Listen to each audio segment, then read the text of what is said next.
അമ്മയുടെ പ്രത്യക്ഷകരണത്തിൻ്റെ സാക്ഷിയായി മാറ്റിയതിന് മാതാവിനും ഈശോയ്ക്കും നന്ദി പറയുന്നു. എൻ്റെ പേര് ആര്യ ഉണ്ണി. ഞാൻ എറണാകുളം പനങ്ങാട് എന്ന് പറഞ്ഞ സ്ഥലത്തു നിന്നാണ് വരുന്നത്. 2019 ഞാൻ കൃപാസനത്തിലേക്ക് ആദ്യമായിട്ട് വരുന്നത്. വരാനുണ്ടായ കാരണമെന്ന് പറഞ്ഞു കഴിഞ്ഞാൽ, എനിക്ക് 8ാം ക്ലാസ് മുതൽ ഒരു നെഞ്ചുവേദന വരും, എപ്പോഴും വരുമായിരുന്നു. അത് സഹിക്കാൻ പറ്റാത്തൊരു വേദനയായിരുന്നു. പല ഹോസ്പിറ്റലിൽ പല ഡോക്ടേഴ്സിനെ കാണിച്ചിട്ടുണ്ടായിരുന്നു. ഈ ഒരു ഭാഗത്തായിട്ട് എപ്പോഴും വരുമായിരുന്നു. അങ്ങനെ ആ വേദന ഒരുപാട് ഡോക്ടേഴ്സിനെ കാണിച്ചിട്ടുണ്ടെങ്കിലും മരുന്ന് കഴിക്കുമ്പോൾ ഉള്ളൊരു സൗഖ്യം അല്ലാണ്ട് അതിന് പൂർണ്ണമായിട്ടൊരു സൗഖ്യം കിട്ടിയിട്ടുണ്ടായിരുന്നില്ല.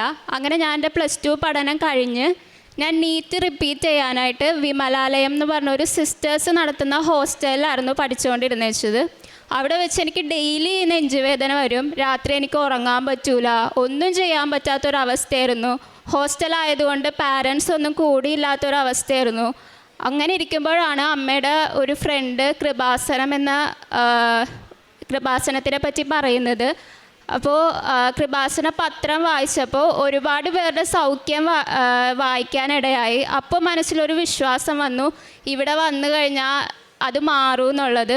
അങ്ങനെ 2019 ഞാനും എൻ്റെ ഫാമിലിയും കൂടി ഒരുമിച്ച് വന്ന് ഇവിടെ ഉടമ്പടി എടുത്തു, പ്രാർത്ഥിച്ചു. അപ്പം ഞാനൊരു ഹിന്ദു ആണ്. എനിക്ക് ജപമാല ചൊല്ലാനോ അതിനെപ്പറ്റിയൊന്നും ഒരു കാര്യം അറിയില്ലായിരുന്നു. പക്ഷേ വിമലാലയം സിസ്റ്റേഴ്സ് നടത്തുന്ന ഹോസ്റ്റലായതുകൊണ്ട് എനിക്ക് ഡെയിലി കുർബാന കൂടാനും ജപമാല ചൊല്ലാനും എല്ലാത്തിനും പറ്റിയൊരു അവസ്ഥയായിരുന്നു. അങ്ങനെ 2019 ഉടമ്പടി എടുത്തപ്പോൾ മാറിയ നെഞ്ചുവേദനയാണ്. ഇപ്പോൾ 6 വർഷമായി. പിന്നെ ഒരിക്കലും എനിക്ക് ആ വേദന വന്നിട്ടില്ല.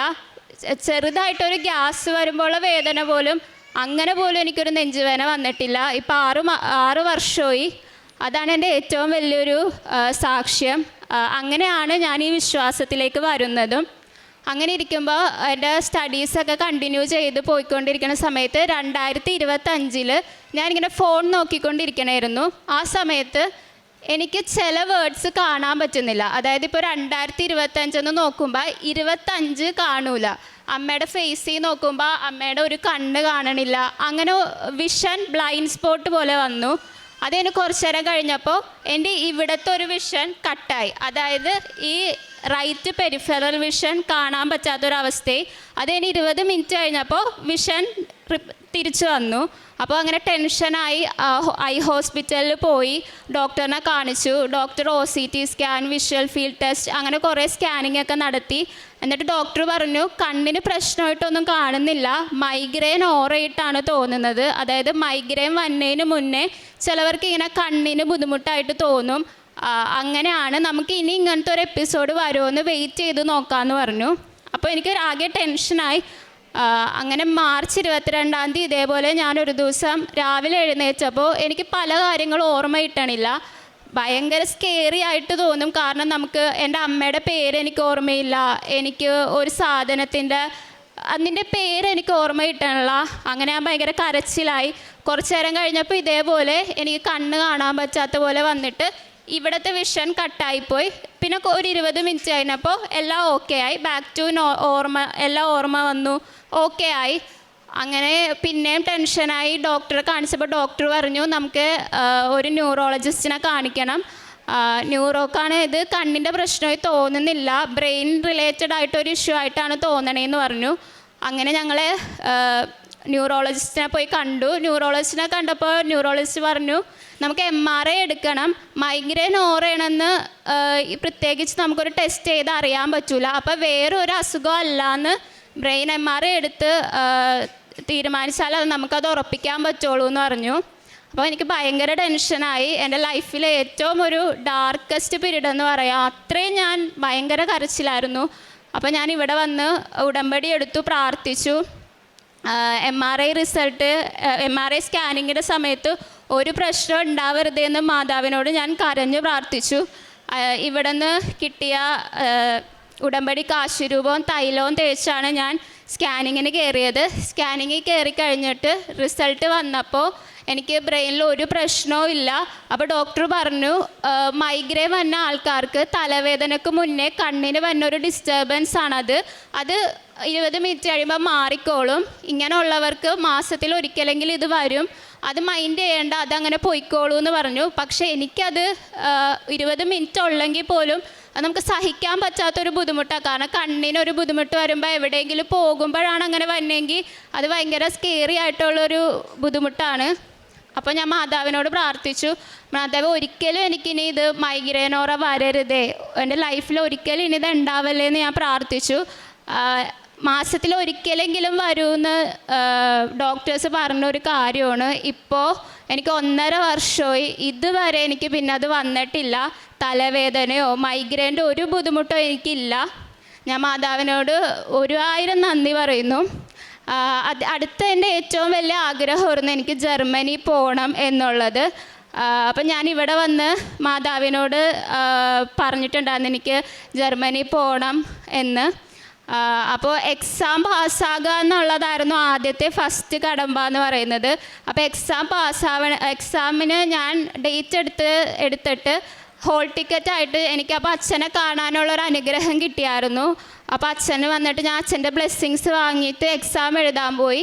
ഫസ്റ്റ് അറ്റംപ്റ്റിൽ തന്നെ എനിക്ക് 4 മൊഡ്യൂളും നല്ല മാർക്കോടെ ഞാൻ പാസ്സായി. ഞാൻ എക്സാം എഴുതാൻ പോയപ്പോഴും വിശ്വാസ പ്രമാണം ചൊല്ലി ഉപ്പിട്ട് നമ്മുടെ കാശുരൂപം വെച്ച് പ്രാർത്ഥിച്ചിട്ടാണ് ഞാൻ എക്സാം എഴുതിയത്. ഇവിടെ വന്ന് ഞാൻ ഉടമ്പടി എടുക്കുന്നത് സെപ്റ്റംബറിലാണ് 2025. അവിടെ നിന്ന് എല്ലാ കാര്യങ്ങളും അത്രയും സ്പീഡായിട്ടാണ് മാതാവ് എനിക്ക് ചെയ്തു തന്നത്. എക്സാം പാസ്സായി, ഞാൻ ഇൻ്റർവ്യൂ പാസ്സായി, എനിക്ക് എല്ലാ സർട്ടിഫിക്കറ്റും അവിടെ നിന്ന് അയച്ചു തന്നു. എനിക്ക് VFS അപ്പോയിൻമെൻറ്റ് കിട്ടിയതൊക്കെ 1 മാസം കൊണ്ടാണ്. എല്ലാം വളരെ പെട്ടെന്നാണ് എനിക്ക് മാതാവ് ചെയ്തു തന്നത്. അതിന് ശേഷം 1 മാസം കഴിഞ്ഞപ്പോൾ എനിക്ക് വിസ വന്നു. ഫെബ്രുവരി 16 എനിക്ക് വിസ വന്നു. അടുത്ത മാസം ജൂൺ 3 ഞാൻ ജർമ്മനിക്ക് പോവുകയാണ്. എല്ലാവരോടും പറയണതിന് മുന്നേ എനിക്ക് ഇവിടെ വന്ന് അത് സാക്ഷ്യം പറയണമെന്നായിരുന്നു എൻ്റെ ആഗ്രഹം. പക്ഷെ എനിക്കത് സാധിച്ചില്ല. എൻ്റെ ഫ്രണ്ട്സ് എല്ലാവരും അറിഞ്ഞു. അതിന് ഞാൻ മാതാവിനോട് ക്ഷമ ചോദിക്കുകയാണ്. അതിന് ശേഷം എൻ്റെ അമ്മക്ക് കിട്ടിയ ഏറ്റവും വലിയ സൗഖ്യം എന്ന് പറഞ്ഞാൽ അമ്മക്ക് എപ്പോഴും തലവേദന വരുമായിരുന്നു. അങ്ങനെ ഡോക്ടർ സ്കാൻ ചെയ്യാൻ പറഞ്ഞപ്പോൾ സ്കാൻ ചെയ്ത് കഴിഞ്ഞപ്പോൾ അമ്മക്ക് സൈനസ് ഇൻഫെക്ഷൻ കൂടി സർജറി വേണമെന്ന് പറഞ്ഞു. അപ്പം അമ്മക്ക് സർജറി ചെയ്യാൻ ഒട്ടും താല്പര്യം ഉണ്ടായിരുന്നില്ല. കുറേ ദിവസം ഹോസ്പിറ്റലിൽ അഡ്മിറ്റ് ആവണമെന്നൊക്കെ പറഞ്ഞിട്ടുണ്ടായിരുന്നു. അപ്പോൾ രണ്ടാമത് ഞങ്ങളൊരു ഒപ്പീനിയനും കൂടി നോക്കി. വേറൊരു ഡോക്ടറോട് ചോദിച്ചപ്പോൾ ഡോക്ടർ സ്കാൻ ചെയ്ത് പറഞ്ഞ് സർജറി ഇല്ലാണ്ട് നമുക്കിത് മാറ്റാൻ പറ്റൂല, അത്രയും സ്പ്രെഡായെന്ന് പറഞ്ഞു ഇൻഫെക്ഷൻ. അപ്പോൾ അമ്മ അപ്പം തന്നെ പറഞ്ഞു നമുക്കിനി ഉടമ്പടി എടുത്തിട്ട് മതി എന്തായാലും എന്ന് പറഞ്ഞ് ഇവിടെ വന്ന് ഉടമ്പടി എടുത്ത് പ്രാർത്ഥിച്ചതിൻ്റെ ഫലമായി കുറച്ച് ദിവസം കഴിഞ്ഞപ്പോൾ അമ്മക്ക് ബുദ്ധിമുട്ടൊന്നുമില്ല. അപ്പോൾ അമ്മ പറഞ്ഞു ഇനി എനിക്ക് ഓപ്പറേഷൻ്റെ ആവശ്യമൊന്നുമില്ല എന്ന് പറഞ്ഞു. അപ്പം ഞാനും ചേട്ടനും അച്ഛനും പറഞ്ഞു വേണ്ട, നമുക്ക് ഹോസ്പിറ്റലിൽ പോയിട്ട് ഡോക്ടറോട് ചോദിക്കാം എന്ന് പറഞ്ഞ് എൻ്റെ അച്ഛൻ്റെയും ചേട്ടൻ്റെയും നിർബന്ധപ്രകാരം അമ്മ സ്കാൻ ചെയ്തപ്പോൾ അമ്മക്ക് അങ്ങനത്തെ ഒരു ബുദ്ധിമുട്ടേ ഇല്ല, അവിടെ ഒരു പ്രശ്നവും ഇല്ല. അങ്ങനെ അമ്മക്കും സർജറി കൂടാണ്ട് ഒരു കുഴപ്പമില്ലാണ്ട് സൗഖ്യം കിട്ടി. മാതാവിനോട് എത്ര നന്ദി പറഞ്ഞാലും പറ്റൂല. കാരണം കഴിഞ്ഞ വർഷം ഈ സമയത്തൊക്കെ ഞാൻ മൈഗ്രെയിനോറയുടെ കാര്യത്തിലൊക്കെ വിഷമിച്ചിരിക്കുന്ന ഒരവസ്ഥയായിരുന്നു. ഈ വർഷം ഞാൻ എൻ്റെ ലൈഫിലെ ഏറ്റവും ഹാപ്പി ആയിട്ടുള്ള മൊമെൻറ്റിൽ കൂടിയാണ് പൊയ്ക്കൊണ്ടിരിക്കുന്നത്. മാതാവിനും ഈശോയ്ക്കും 1000 നന്ദി. പ്രേക്ഷിത പ്രവർത്തനമായിട്ട് ഞാൻ ചെയ്തത് ഹോസ്പിറ്റലിലൊക്കെ പത്രം കൊടുക്കും. ഒരുപാട് പേരോട് എനിക്ക് കിട്ടിയ സൗഖ്യത്തിനെ പറ്റി ഒരുപാട് പേരോട് ഞാൻ പറഞ്ഞു. ഒരുപാട് പേര് ഇവിടെ വന്ന് ഉടമ്പടി എടുത്തിട്ടുണ്ട്. പിന്നെ അതേപോലെ തന്നെ ജർമ്മൻ ഞാൻ ഫ്രീ ആയിട്ട് പിള്ളേർക്ക് പഠിപ്പിച്ചു കൊടുക്കുന്നുണ്ട്. പിന്നെ അതേപോലെ എന്നാൽ കഴിയുന്ന ഭക്ഷണം കൊടുത്ത ഒരാൾക്ക് ഭക്ഷണം കൊടുക്കാൻ പൈസ കൊടുക്കുക, എന്നാൽ കഴിയുന്ന വിധം എല്ലാം ഞാൻ ചെയ്യാറുണ്ട്. പിന്നെ ഇപ്പം ഞാൻ പോകുന്ന സ്ഥലമാണെങ്കിലും മാതാവ് എനിക്കെല്ലാം ഒരുക്കി തന്ന പോലെയാണ്. എനിക്ക് ഇഷ്ടപ്പെട്ട സ്ഥലം, ഇഷ്ടപ്പെട്ട സാലറി എല്ലാം മാതാവിന് 1000 നന്ദി ഞാൻ പറയുന്നു. എപ്പോഴും ഞാൻ ഉടമ്പടിയിലായിരിക്കും. ഈ വിശ്വാസത്തിൽ നിന്ന് ഇനി മാറില്ലെന്ന് ഞാൻ ഉറച്ച് വിശ്വസിക്കുന്നു.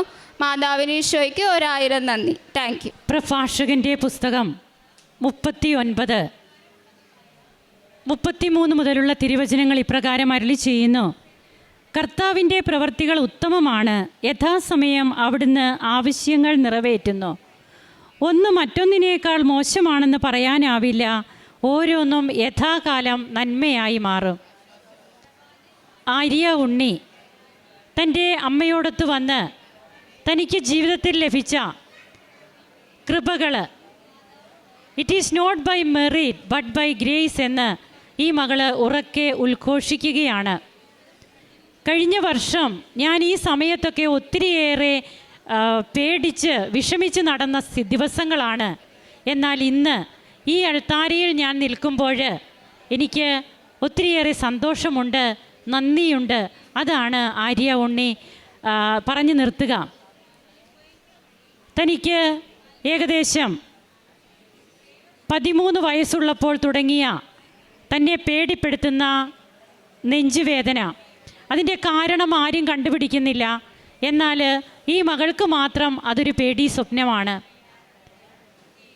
പിന്നീട് അതെങ്ങനെ താൻ ഉടമ്പടി എടുക്കുന്നു, ഉടമ്പടി എടുത്ത് ഉടമ്പടി പുതുക്കി മമ്മിയോടുകൂടെയും മമ്മിയുടെ ഉടമ്പടിയിലും ഒക്കെ അതിനു മുമ്പും പ്രാർത്ഥിച്ചും അങ്ങനെ തൻ്റെ നെഞ്ചുവേദന 6 വർഷമായിട്ട് ഇന്നിപ്പോൾ തനിക്കതില്ല.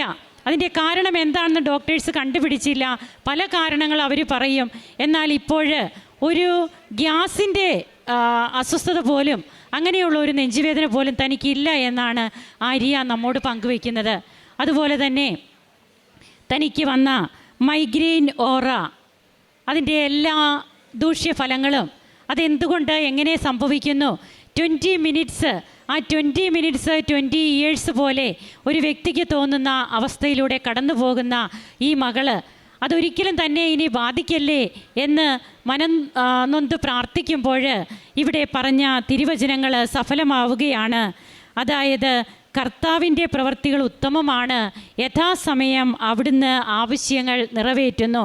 അങ്ങനെ കർത്താവിൻ്റെ സമയം വന്നപ്പോൾ അവിടുന്ന് ഈ മകളുടെ ആ ഒരു രോഗാവസ്ഥയും മാറ്റിക്കൊടുക്കുകയാണ്.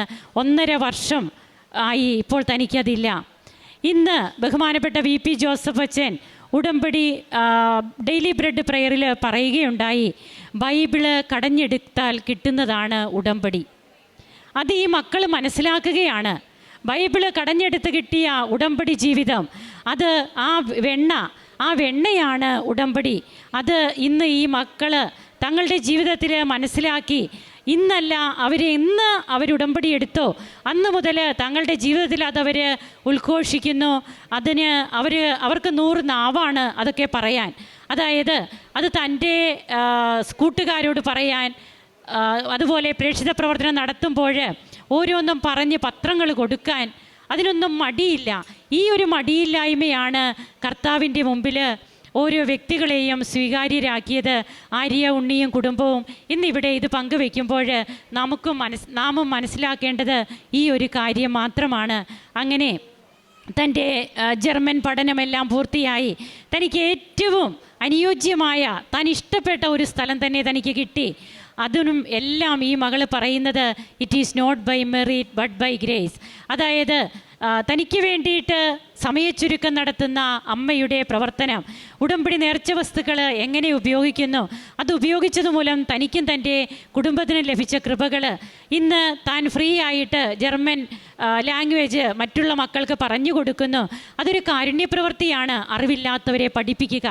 അങ്ങനെ തൻ്റേതായ ജീവിത രീതിയിൽ ഈ മകൾ ഇന്ന് ഓരോ കാര്യങ്ങളും പങ്കുവയ്ക്കുമ്പോൾ താൻ ജപമാല പഠിച്ചതും അതിന് തനിക്ക് ദിവസവും ദിവ്യബലിയിൽ പങ്കെടുക്കാൻ സാധിക്കുന്നതും അതൊക്കെ ഈ മക്കളോട് പറയാത്ത കാര്യങ്ങളാണ്. എന്നാൽ എക്സ്ട്രാ എഫേർട്ട് നാം എടുക്കുമ്പോൾ ആ എക്സ്ട്രാ എഫേർട്ടാണ് ദൈവത്തിൻ്റെ മുമ്പിൽ നമ്മെ സ്വീകാര്യരാക്കുക. നമുക്ക് കരങ്ങളടിച്ച് ഈശോയ്ക്കും അമ്മയ്ക്കും നന്ദി പറയാം, ദൈവത്തെ മഹത്വപ്പെടുത്താം. യേശുവേ നന്ദി, യേശുവേ സ്തുതി, യേശുവേ ആരാധന. അത്യപൂർവ ദൈവാനുഭവങ്ങൾ ഇനി നിങ്ങൾക്കും സ്വന്തം. ഈ യൂട്യൂബ് ചാനൽ ഇതുവരെ സബ്സ്ക്രൈബ് ചെയ്തിട്ടില്ലെങ്കിൽ ഇപ്പോൾ തന്നെ സബ്സ്ക്രൈബ് ചെയ്യുക. ഈ വീഡിയോ ഇപ്പോൾ തന്നെ നിങ്ങളുടെ സുഹൃത്തുക്കൾക്ക് ഷെയർ ചെയ്തുകൊണ്ട് കർത്താവിൻ്റെ പ്രേക്ഷിതരാകുക.